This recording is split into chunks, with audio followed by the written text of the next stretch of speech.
الحمد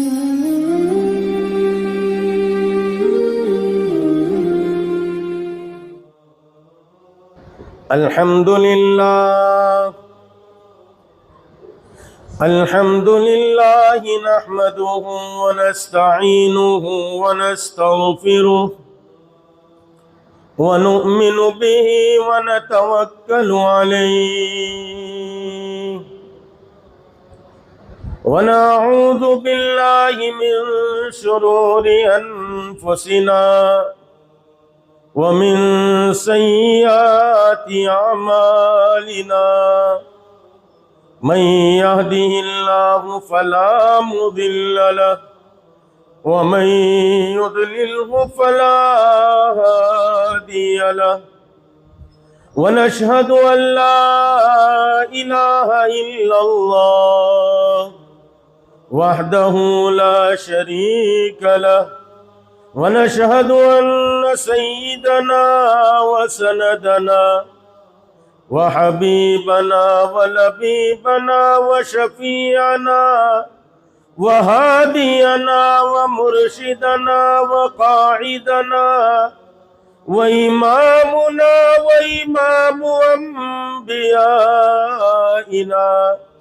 محمدا عبده ورسوله الذي أرسل بالحق بشيرا ونذيرا وداعيا إلى الله بإذنه وسراجا منيرا إن الله وملائكته يصلون على النبي يا أيها الذين آمنوا صلوا عليه وسلموا تسليما اللهم صل وسلم وبارك على آل سيدنا محمد وبارك وسلم۔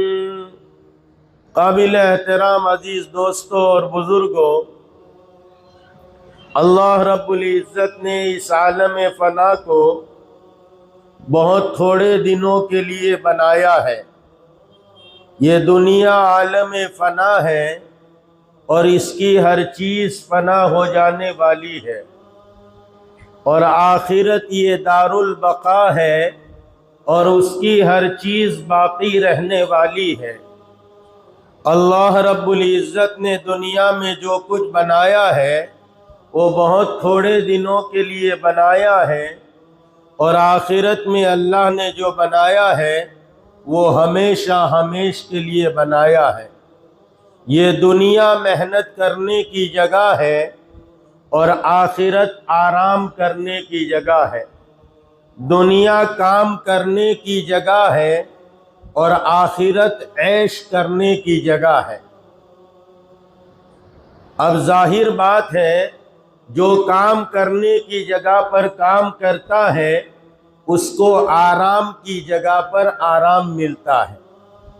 بھائی کوئی کام کرنے کی جگہ پر کام نہ کرے، نادانی کر جائے، بے وقوفی کر جائے تو اس کو آرام کی جگہ پر آرام نہیں ملتا۔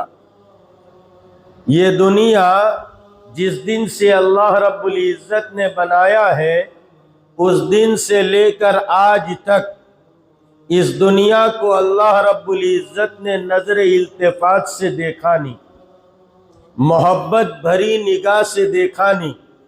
جس دنیا پر میری اور آپ کی رال ٹپک رہی ہے یہ تو کسی نے خواب میں دیکھا۔ ایک بوڑھی عورت ہے جس پر فاخرہ لباس ہے زیب و زینت کا۔ کسی نے پوچھا تو کون ہے؟ اس کے آگے کے دانت ٹوٹے ہوئے ہیں، اس کے بال جو ہے وہ ختم ہو چکے ہیں۔ پوچھا تو کون ہے؟ کہا میں دنیا ہوں۔ کہا یہ آگے کے دانتوں کا حال کیسے بنا؟ پیچھے کے یہ بالوں کا حال کیسے بنا؟ تو کہا کہ میں کچھ لوگوں کے پیچھے دوڑتی ہوں جو زاہدین کی دنیا ہے، جو دنیا سے بے رغبت ہے، میں ان کے پیچھے دوڑتی ہوں، وہ مجھے لات یا گھونسا مارتے ہیں تو یہ دانت میرے ٹوٹ گئے۔ یہ بالوں کا حال کیسے بنا؟ کہا کہ میرے بہت سارے طالبین ہیں، مجھے چاہنے والے ہیں،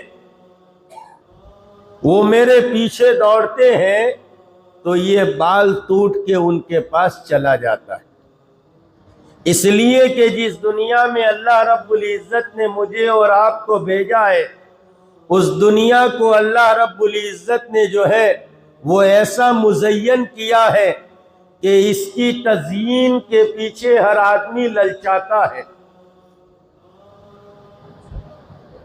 اور اس کے لیے کوئی قید نہیں ہے کہ کوئی نہیں للچائے گا، فلاں نہیں للچائے گا۔ ہر ایک کے سامنے یہ زین للناس، تمام لوگوں کے لیے اس کو مزین کر دیا ہے۔ اور کیسے مزین کیا؟ حب الشہوات من النساء والبنین والقناطیر المقنطرۃ والذہب والفضہ، سونے سے، چاندی سے، دنیا سے، عورت سے، ان تمام چیزوں سے ہم نے مزین کر دیا۔ اب ہر ایک اس کے پیچھے للچاتا ہے، ہر ایک اس کے پیچھے دوڑتا ہے، اس سے کوئی بچ نہیں سکتا۔ اس لیے کائنات کے امام، ہم سب کے افسر مدنی کریم صلی اللہ علیہ وسلم نے مثالیں بیان فرمائی۔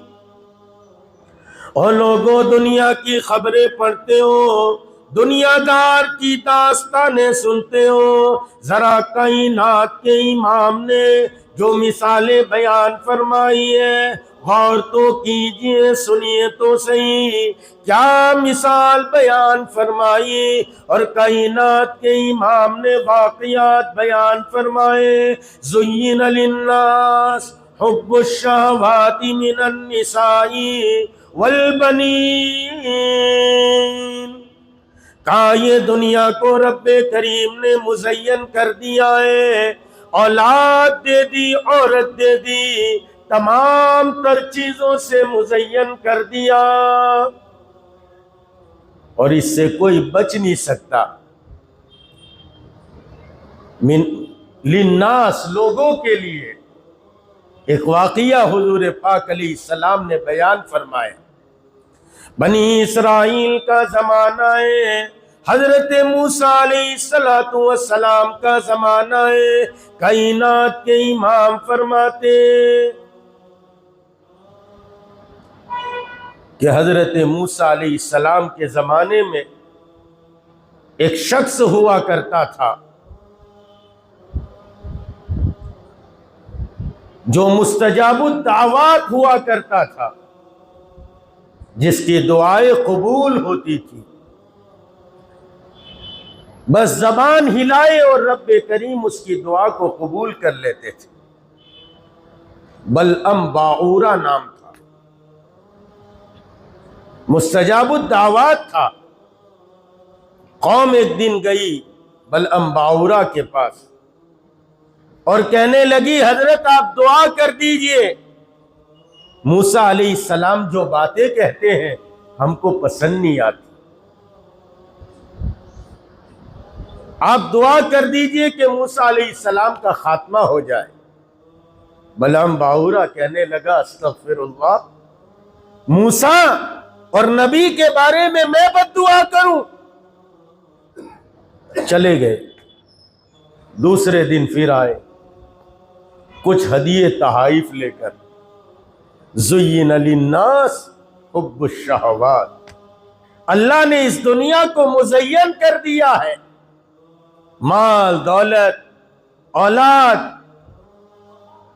اب چلے اور گئے اور کہا کہ آپ بد دعا کر دیں۔ اس نے کہا نہ میں نہیں کر سکتا۔ تیسرے دن پھر مزید مال لے کر پہنچے، ہیرے، جواہرات، قیمتی چیزیں، اور کہا کہ آپ موسیٰ علیہ السلام کے لیے بد دعا کر دیں۔ کائنات کے امام نے ارشاد فرمایا یہ بلعم باعورہ وہی ہے جو مستجاب الدعوات ہوا کرتا تھا، رب کریم کے پاس اس کا بڑا مقام تھا، ہاتھ اٹھاتا تھا، رب کریم سے درخواست کرتا تھا، رب کریم درخواست کو پورا کر دیتے تھے۔ لیکن لوگوں یاد رکھو، یہ دنیا کو رب کریم نے مزین کیا ہے، ہما شما کی کیا بات ہے، ہم تو بہت کمزور ہیں۔ اتنے بڑے آدمی کا واقعہ بیان فرمایا اور ہم سب کو سکھلا دیا کہ او لوگوں، یہ دنیا کی رنگ رلیوں پہ نہ جانا، اے دل یہ خزاں ہے جو بانداز بہار آئی ہے،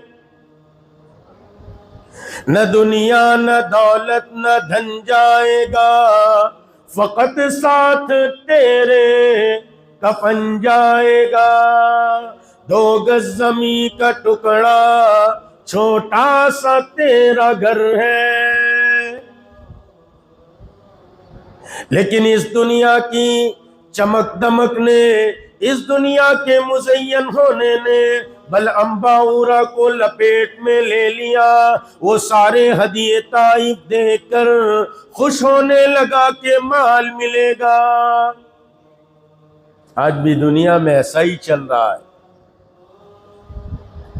کیا تسبیح پڑھنے والے، کیا خانقاہ میں بیٹھنے والے، کیا تبلیغ میں چلنے والے، معاف کرنا، لیکن ہر ایک کا نظریہ یہی بنا ہے، مال ہوگا تو زندگی بنے گی۔ عیسیٰ پیر نہ موسیٰ پیر، سب سے بڑا ہے پیسہ پیر، لا الہ الا المال، مال ہوگا تو زندگی بنے گی۔ یہ فاسد نظریہ ہے، فاسد نظریہ ہے اور کافرانہ مزاج ہے۔ ہمارا مزاج تو یہ ہونا چاہیے، جتنی دین پر محنت کی جائے گی اور جتنی ایمان پر محنت کی جائے گی، اتنا ایمان بنے گا، اور بنے ہوئے ایمان کے ساتھ جب اعمال آسمان پر جائیں گے تو دنیا میں الفتوں کو، بھائی چارگی کو، رحمتوں کو، برکتوں کو اور ان کے دروازوں کو کھولیں گے۔ لیکن ہمارا نظریہ بدل گیا، ہمارا دن بدل گیا، ہمارا فکر بدل گیا۔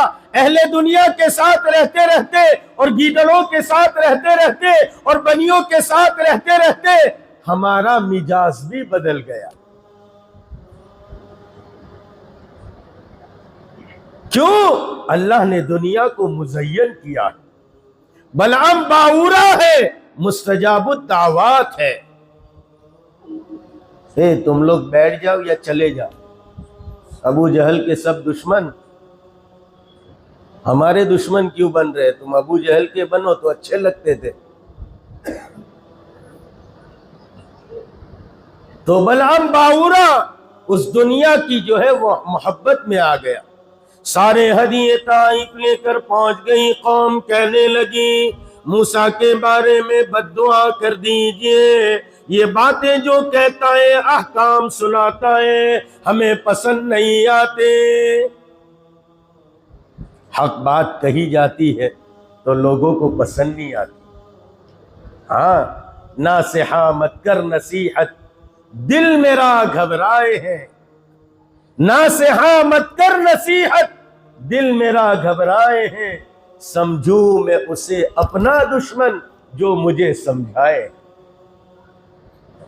بھائی ہم کو کوئی سمجھائے، ہم دعوت کا کام کرنے والے غلط کام کر بیٹھتے ہیں، تو کوئی عالم ہم کو سمجھائے، ہماری اصلاح کرے، تو ہمیں محبت سے ان کو دیکھنا چاہیے کہ یہ ہمارے خیر خواہ ہیں، ہم غلطی کر رہے ہیں تو یہ ہم کو بتلا رہے، لیکن دوسری سیکنڈ سے دشمن۔ یہ ہمارا مزاج ہے، معاف کرنا، یہ ہمارا مزاج ہے۔ اور میں ایسا نہیں کہوں گا کہ لوگوں کے لیے ہمارا یہ جو بیٹھا ہوا، میرے اور آپ کے لیے یہ بات کہی جا رہی، پکی اور ٹھکی بات۔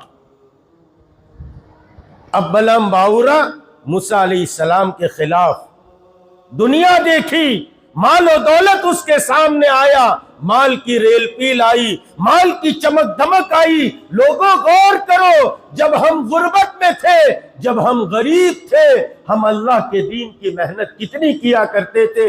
یہ مال جس دن سے آیا ہے اس دن سے ہماری محنتوں میں کمی آ گئی۔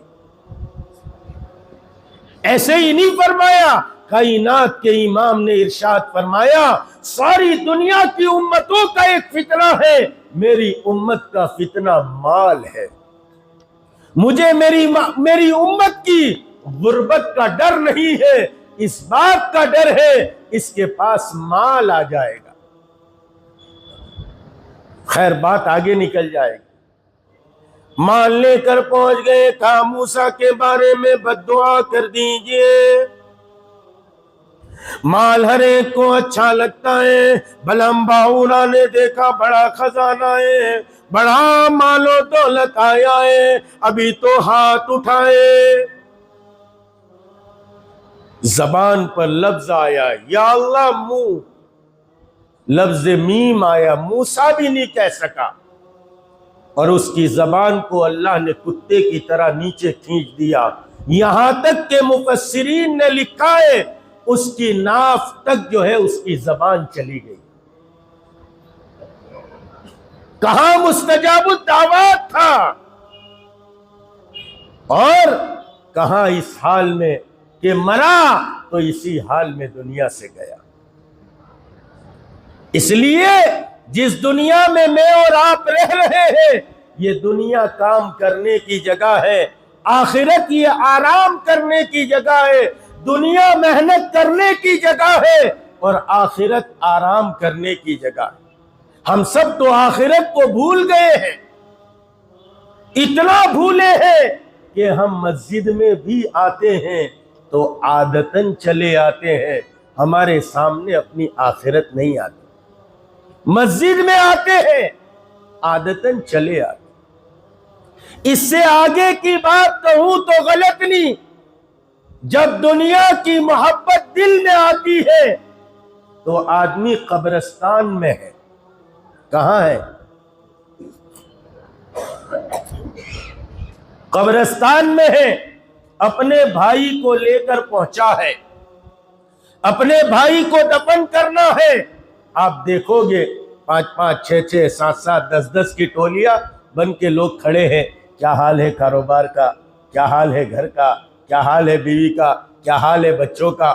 اور وہاں حضرت ابو درداء کو کسی نے پوچھا، جنازے کے ساتھ چل رہے تھے، کس کا جنازہ ہے؟ تو کہا تیرا جنازہ ہے۔ اس نے ذرا منہ بنایا تو کہا کہ اگر تجھے برا معلوم ہو تو میرا جنازہ ہے۔ یعنی یہ وقت بات کرنے کا نہیں۔ اس سے آگے کی بات کہوں تو غلط نہیں، جب پیمانہ دل دنیا کی محبت سے لبریز ہوتا ہے تو وہ بیت اللہ میں جا کے بھی چھلک جاتا ہے۔ بیت اللہ میں ہے آدمی، اللہ کے گھر پہنچا ہے، لیکن لسٹ تیار ہے، بہو نے یہ منگوایا ہے، بھانجے نے یہ منگوایا ہے، بیٹے نے یہ منگوایا ہے، پوتے نے یہ منگوایا ہے، نواسے نے یہ منگوایا ہے، چھوٹے بیٹے نے یہ منگوایا ہے، یہاں تک کہ خریدی کرنے میں حرم محترم کی جماعت کی نماز تک چلی جاتی۔ بنی اسرائیل کو بت پرستی تک جو لے گئی وہ دنیا کی محبت لے گئی۔ ہم تو آخرت کو بھول چکے ہیں، اپنے طریق کو ہم نے چھوڑ دیا ہے۔ حضرت سیدنا جنید بغدادی رحمت اللہ علیہ 6 صدی کے بڑے اللہ والے گزرے۔ وہ جنید بغدادی رحمت اللہ علیہ کئی مرتبہ رات میں چراغ جلا دیتے، چراغ پر اپنی انگلی رکھتے، جب اس کی گرمی محسوس ہوتی، آگ جب چٹکا لگاتی، ایک دم سے انگلی کو ہٹا لیتے، آنکھوں سے آنسو جاری ہو جاتے۔ ارے ان کو تو سید الطائفہ کہتے تھے، اللہ والوں کی جماعت کے سردار کہتے تھے۔ ایک دن جنید بغدادی چل رہے تھے، کسی نے پیچھے سے آواز دی، او منافق! ایک دم ٹھہر گئے، پیچھے مڑ کے دیکھا مسکرائے میں اور آپ ہوتے تو تیرا باپ منافق، تیرا دادا منافق، تیرا پردادا منافق، تیرا سکردادا منافق، تیرا لکڑدادا منافق، تیرا تکڑدادا منافق، کوستے کوستے سیدنا آدم تک لے جاتے. لیکن جنید بغدادی نے مڑ کر دیکھا اور مسکرائے اور یوں کہا بڑی مدتوں کے بعد کسی نے اصلی نام سے پکارا ہے. یہ وہی جنید بغدادی ہے، یہ وہی سید الطائفہ ہے، انگلی کو چراغ پر رکھتے. پوچھا حضرت یہ کیا بات ہے، کیوں ایسا کر رہے؟ فرمایا کہ مجھے جو ہے میں آخرت کو یاد کرتا ہوں کہ کل کو اسی طرح رب کریم کے سامنے کھڑا کیا جاؤں گا. میرا نفس بہت سی باتوں کا تقاضا کرتا ہے، میں اس کو سمجھاتا ہوں. یہ دنیا کی آگ جہنم کی آگ سے 70 مرتبہ دھو کر لائی گئی ہے. اس آگ کو برداشت کر لے، اگر اس کو تو برداشت کر لے گا پھر جو ہے جہنم کی آگ بھی برداشت کر سکے گا. فکر آخرت کتنا سوار ہے. ابراہیم بن ادہم رحمت اللہ علیہ کو کسی نے کہا حضرت آپ بیٹھ جایا کرے، آپ تشریف رکھا کرے، ہم آپ کی مجلس میں بیٹھے، آپ کے فیوز و برکات سے جو ہے وہ ہم مستفید ہو. حضرت نے فرمایا میرے سامنے تو 4 کام ہیں، اس لیے اپنی اصلاح فرض عین ہے. سب کی اصلاح کے لیے پھرتے رہے لیکن اپنی اصلاح نہ ہوئی تو کیا ہوگا؟ اس لیے ہماری تمام محنتوں کا مقصود یہ ہے ہم اپنی اصلاح کے لیے کریں. دعوت اپنی اصلاح کے لیے ہے، اس لیے اس میں نمبر رکھا علم اور ذکر. پرندہ 2 بازوؤں سے پرواز کرتا ہے، ایسے دائی میدان دعوت میں 2 بازوؤں سے پرواز کرتا ہے، علم اور ذکر. اس لیے ہمارے حضرت جی مولانا یوسف صاحب رحمت اللہ علیہ حضرت جی ثانی فرماتے تھے دعوت کی محنت ایک ہے، اس کے میدان 3 ہیں. پہلا میدان صالحین والی محنت، اپنے آپ کو بنانا، اپنے آپ کو سنوارنا، تعلق مع اللہ کے اعتبار سے، علم الہی کے اعتبار سے، نیتوں کے خلوص کے اعتبار سے، اللہ کے ساتھ ذاتی تعلق کے اعتبار سے اپنے آپ کو سنوارنا پڑے گا. جو سنوار کر چلے گا تو اس کے ساتھ چلنے والوں کی زندگیاں بنتی چلی جائے. جو سنوار کر نہیں چلے گا، ننگ دھڑنگ تبلیغ کرے گا تو میرے والد، میرے شیخ، میرے پیر کامل فرماتے تھے کہ یہ تو دیہات گننے کی محنت ہو جائے گی. اس دیہات سے اس دیہات، اس گاؤں سے اس گاؤں کھیلا لے کر پھرتے رہو اور گاؤں گنتے رہو، بستیاں گنتے رہو، بس یہ بکواس ہو جائے گا. ہاں اس لیے سمجھو محنت کو. یہ تمام محنتیں، چاہے دعوت کی محنت ہو، تعلیم کی محنت ہو، تزکیے کی محنت ہو، یہ تینوں محنتیں ایک دوسرے کی معاونت کے ساتھ چلے، ایک دوسرے کی مدد کے ساتھ چلے، ایک دوسرے کے جو ہے وہ تعلق کے ساتھ چلے. ابھی ہمارے یہاں واڑہ بندی ہو گئی، دعوت والے الگ، تعلیم والے الگ، خانقاہ والے الگ. اس سے امت کو بہت بڑا نقصان ہوا. نہ بھائی، انسان کے جسم میں دماغ بھی ہونا چاہیے، آنکھیں بھی ہونی چاہیے، روح بھی ہونی چاہیے.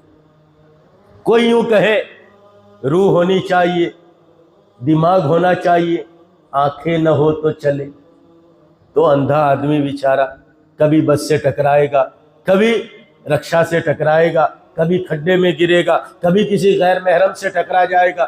وہ ایک چاٹا لگائے گی، ایڑا بن کے پیڑا کھاتا ہے. وہ کہے گا بہن میری آنکھیں کھلی ہے لیکن دکھتا نہیں مجھے. اب کوئی کہے آنکھیں ہونی چاہیے، روح ہونی چاہیے، دماغ نہ ہو تو چلے، تو پاگل آدمی کے ہاتھ میں پتھر دیکھ کے بڑے بڑے سورما راستہ بدل لیتے۔ ہاں میاں پاگل کے ہاتھ میں پتھر ہے، دیکھے گا ادھر مارے گا ادھر، اور پولیس والے کے ہاتھ میں مشین گن ہے، بچہ بھی گزر جاتا ہے، کیوں؟ عقل مند کے ہاتھ میں۔ اب کوئی کہے دماغ ہونا چاہیے، آنکھیں ہونی چاہیے، روح نہ ہو تو چلے، تو باغ میں لگتا نہیں، صحرا سے گھبراتا ہے دل۔ اب کہاں لے جا کے بیٹھے ایسے دیوانے کو، یہ تو لاش ہے، دفن کرو۔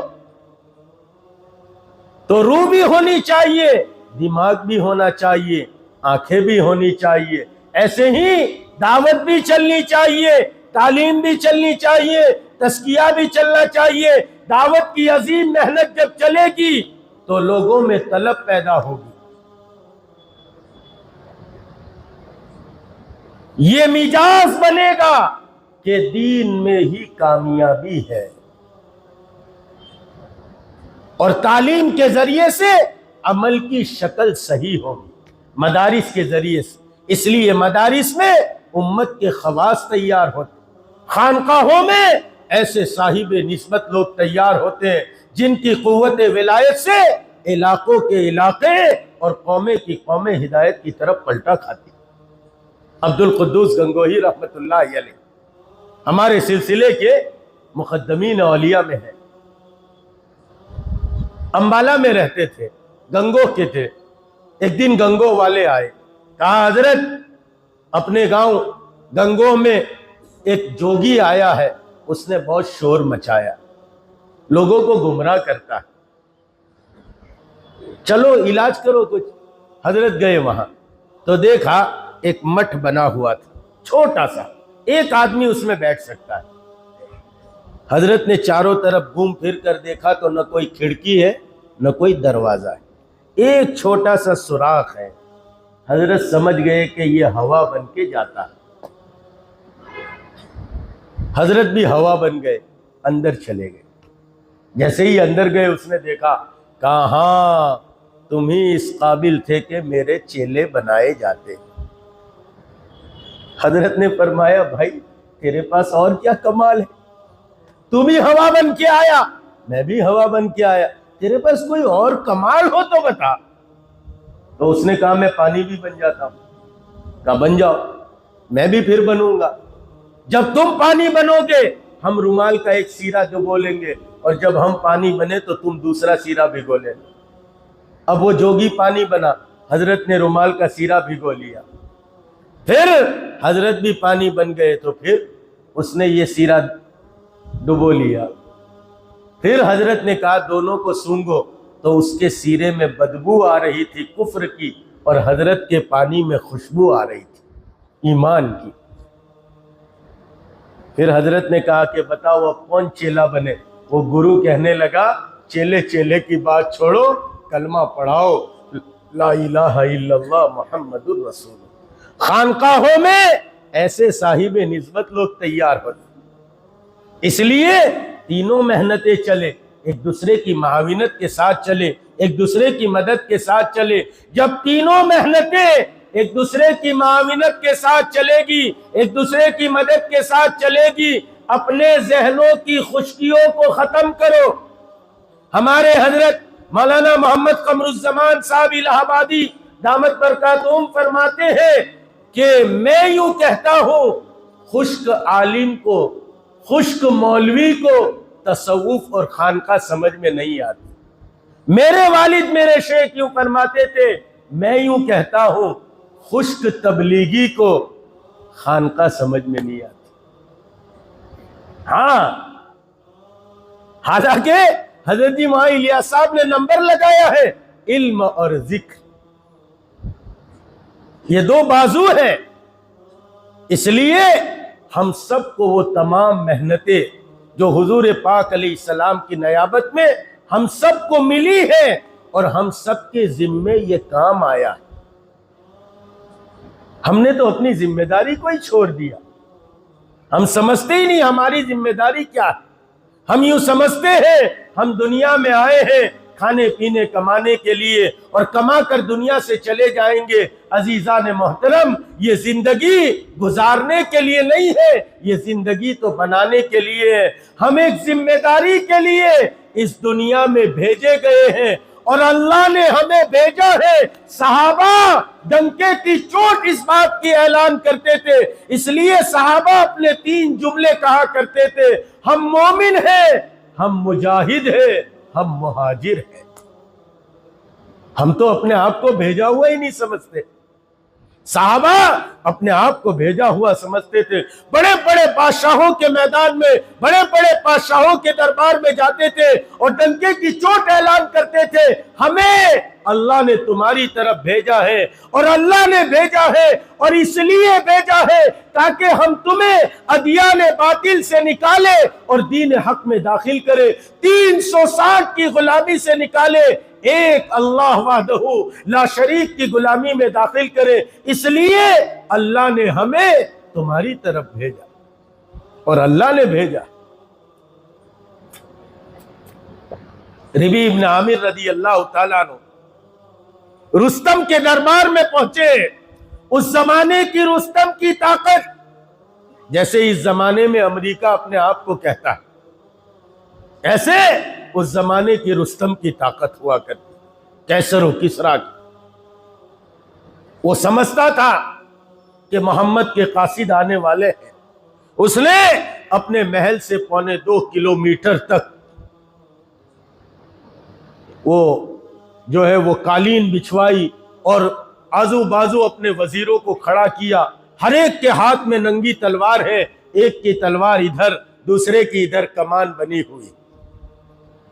وہ سمجھتا تھا مسلمان آئیں گے، ہماری شان و شوکت کو دیکھیں گے تو جھیپ جائیں گے، متاثر ہو جائے۔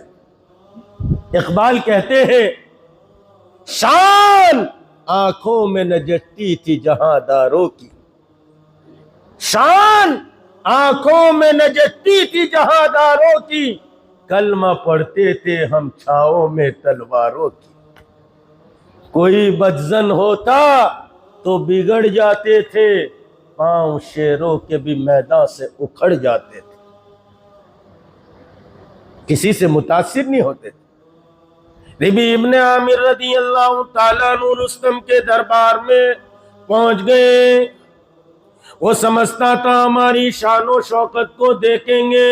ارے ایک اکیلے صحابی ہے، مسلمانوں گھبراؤ نہیں، ہم تو اپنی ذمہ داری کے ساتھ چلیں، کام کو کام سمجھ کر کرنا شروع کریں۔ رب کریم ایک اکیلے سے کام لے لیتے، رب کریم کسی کے محتاج نہیں۔ اقبال نے کسی زمانے میں کہا تھا: ہے آیا یوریش تاتار کے افسانے سے، پاسباں مل گئے کعبے کو صنم خانے سے۔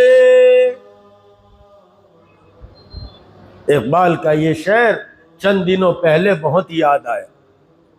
احمد آباد میں ایک جگہ پروگرام تھا، پروگرام عشاء کے بعد تھا۔ وہاں ایک مدرسے میں جانا ہوا جو نابینا کا مدرسہ۔ اس مدرسے کو دیکھا، ان نابینا کو۔ نابینا جو ہے مفسر ہے، محدث ہے، حدیث پڑھا رہے ہیں، اور بہترین جو ہے وہ حدیث کی تفسیر لکھ رہے ہیں اپنی لپی میں۔ جب ان حالات کو دیکھا، انہوں نے مجھے کہا کہ کچھ لکھ دیجئے۔ میں نے اس میں جو لکھا، اس میں ایک بات یہی لکھی کہ ہے یا یوریش تاتار کے افسانے سے، ہم دیکھنے والے اگر کام کو کام نہیں سمجھیں گے اور کام کو کام سمجھ کر نہیں کریں گے، اللہ میرے اور آپ کے محتاج نہیں ہے، ان نابیناؤں کو اٹھائیں گے اور کام کرا کر ہمیں ایک کان کے نیچے لگا کر نکال دیں گے۔ میرے اور آپ کے جیسے ہزاروں جھاڑو مارنے والے ان کے دربار میں کروڑوں ہیں۔ یہ تو ان کا احسان ہے کہ ہم جیسوں کو اپنی صف میں کھڑا کیا۔ اس لیے اپنی ذمہ داری کو سمجھے، اپنا کھانا کمانا، اپنا رہنا پہننا اسی لیے ہم آئے. اقبال اسی لیے کہتے ہیں جس میں نہ ہو انقلاب موت ہے وہ زندگی. ہم میں انقلاب نہ ہو. یہ انسانیت جو اللہ کو نہیں پہچانتی, اللہ کے رسول کو نہیں جانتی, اگر اسی حال میں مرے گی اس کی محشر میں کیا حال ہے, اس کی آخرت میں کیا ہوگا.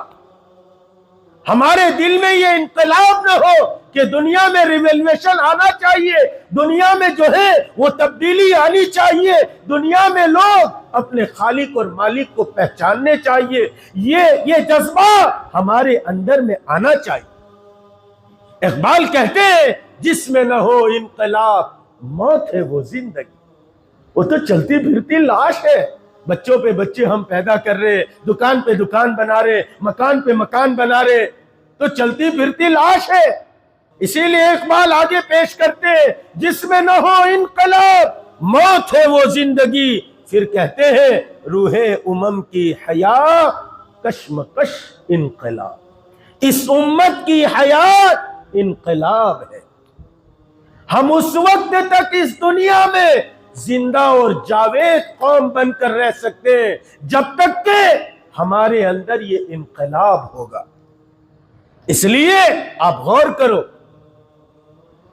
بھائی پاگل ہے آدمی, ایڑا ہے, اس کا تو سوال نہیں ہے, وہ تو بیچارہ پاگل ہے, وہ تو بیچارہ ایڑا ہے. اللہ نے ہم سب کو عقل سلیم دی ہے, ہمیں سوچنا چاہیے کیا بات تھی. وہ سوالات ساری دنیا پر غالب تھے, ہم 125 کروڑ ساری دنیا میں ذلیل, ساری دنیا میں ہم ذلیل ہیں. کلائیوے کے ٹٹو کی طرح ناچ رہے ہیں ہم, ساری دنیا میں ذلیل. حالانکہ doctors, lawyers, M P, M L A, minister, D S P, D I G, collector آپ کو مسلمان ملیں گے. 60 ملکوں کی حکومت ہمارے ہاتھ میں, لیکن دنیا میں مسلمان کلائیوے کے ٹٹو کی طرح ناچ رہا. کیا بات. وہ سوالات ساری دنیا پر غالب, ہم 125 کروڑ سے زیادہ ساری دنیا میں ذلیل. سوچنے پر پتا چلا وہ امتیازی کام جو حضور کی نیابت میں اس امت کو ملا تھا, امت نے اس کام کو چھوڑ دیا.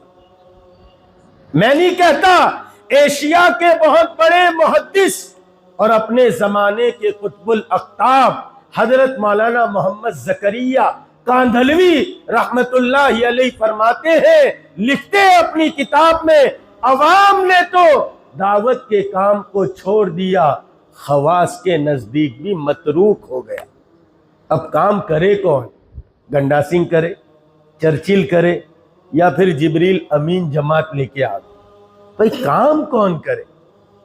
ہم نے تو کام کو چھوڑ دیا. اور کام پر دام ملتا ہے اور کام پر نام ملتا ہے. میں نے جمعہ میں یہ بات عرض کی تھی, کام پر ہی دام بھی ملتا ہے اور کام پر ہی نام بھی ملتا ہے. لیکن ہم نے تو کام کو چھوڑ دیا.